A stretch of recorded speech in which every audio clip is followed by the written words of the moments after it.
এই স্বাধীন দেশে কি আমাদের বিচার হবে?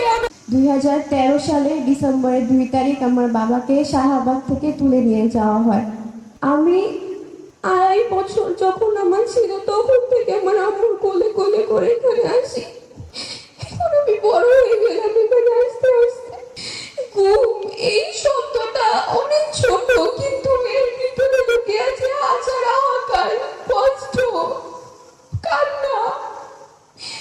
আমার ছোট থেকে একটাই স্বপ্ন যে আমি আমার বাবার সাথে স্কুলে যাব, কিন্তু এখন পর্যন্ত আমার এই স্বপ্নটা পূরণ হচ্ছে না। আমার এই স্বপ্নটাকে আদৌ পূরণ হবে? আমার ভাই কি বাবার মুখটা দেখতে পারবে? এই স্বাধীন দেশে কি আমাদের বিচার হবে? আমাদের বাবাদের কোথায়? আমাদের বাবাদের কেন গুম করা হয়েছিল?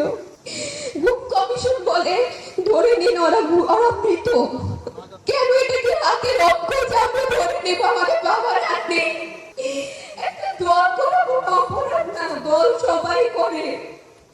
এর জন্য এটা কেমন বিচারে বাংলাদেশে? আমরা একটা বছরের বেশি হয়ে গেল 5 আগস্টের পর, কিন্তু আমরা একজনকেও ফিরত পেলাম না। আমি তাই